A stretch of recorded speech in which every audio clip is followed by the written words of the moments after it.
Bonjour et bienvenue pour cette éphéméride astronomique. Cette vidéo est une collaboration avec le magazine Ciel et Espace. Retrouvez-le en kiosque et sur leur site internet cieletespace.fr. Un peu plus d'infos en description.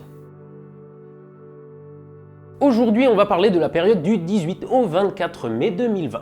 La nouvelle lune arrive vendredi, c'est donc le bon moment pour observer le ciel profond, et en plus cette nouvelle lune est spéciale pour un bon nombre d'entre vous. En effet, dès que le nouveau croissant de lune pointera le bout de son nez, le lendemain, normalement, on pourra souhaiter une bonne Aïd el-Fitr à tous ceux qui rompront le jeûne du Ramadan. Alors ouais, je sais, on parle plus de fêtes musulmanes que de fêtes chrétiennes, mais les chrétiens, vous aviez qu'à baser vos fêtes sur l'astronomie, et puis c'est tout. Bon allez, promis, vous y aurez droit aussi à Noël. Eh oui, Noël, c'est une fête païenne célébrant le solstice d'hiver et donc la fin du raccourcissement des jours, sur laquelle les chrétiens ont rajouté une couche de Jésus, histoire de pas trop bousculer les habitudes des populations converties. Bon, sinon, cette semaine marque aussi le retour de Mercure le soir. Vendredi, elle sera en conjonction avec Vénus. Vous ne la verrez probablement pas à l'œil nu, mais vous devriez pouvoir la saisir avec de simples jumelles. Mais attention, je vais le redire, et je l'ai déjà dit la dernière fois, et je le redirai, aucun outil optique tant que le soleil n'est pas couché. Et surtout avec des jumelles, parce que c'est déjà pas malin de se cramer un œil au télescope. Mais là, avec des jumelles, vous cramez les deux. Donc vous troquez le cosplay de pirate contre un cosplay de Daredevil. Sérieusement, pas d'outil optique, quel qu'il soit, tant que le soleil n'est pas couché. Dimanche, un très fin croissant viendra les rejoindre. Mercure se trouvera alors entre les deux, mais sa faible luminosité la rendra encore difficile à saisir. Et même réflexion qu'avant, je ne le répéterai jamais assez. Bon, sinon cette semaine, je vous emmène à la découverte d'un autre objet aussi facile à trouver que difficile à résoudre. Entre Hercule et le Cygne, vous pouvez voir la brillante Vega. C'est la deuxième étoile la plus brillante du ciel derrière Sirius et les objets du système solaire. Elle vous permettra de trouver la constellation de la Lyre. Dans cette constellation se trouve une très belle nébuleuse planétaire, M57, la nébuleuse de la Lyre. Stellarium l'appelle la nébuleuse de l'anneau, mais j'ai jamais entendu personne l'appeler comme ça.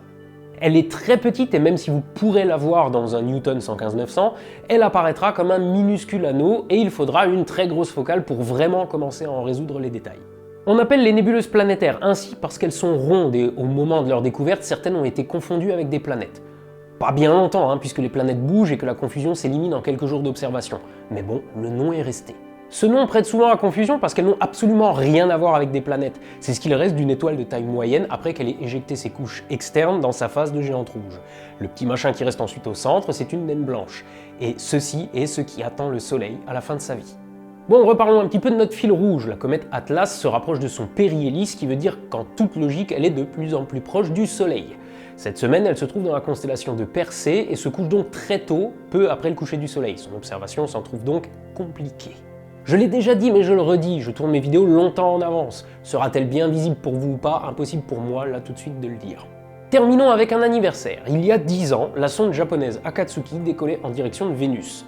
Mais quelques mois plus tard, elle rate son insertion en orbite et il faudra attendre 5 ans pour que la JAXA, l'agence spatiale japonaise, parvienne à la satelliser autour de notre voisine. Malheureusement, elle ne se trouve de fait pas sur l'orbite prévue à l'origine et elle est trop loin de Vénus pour pouvoir remplir complètement sa mission.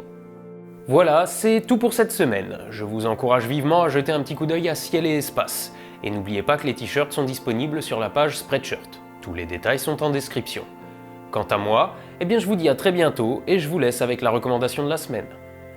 Alors à la revoyure! Bonjour à tous, passionnés d'espace, de science et de fiction. Avec le petit robot Polly, partez à l'aventure sur notre chaîne YouTube ou dans votre jardin. Qu'est-ce que l'espace? Pourquoi utiliser des fusées pour y aller? Pourquoi l'Europe construit Ariane 6? Pourquoi SpaceX fait trembler les acteurs du secteur spatial? Un peu de vulgarisation, une pointe d'humour, de la fiction et des fusées, Polly part à la conquête du système solaire, non sans difficulté. Merci AstronoGeek, et on se retrouve dans les étoiles.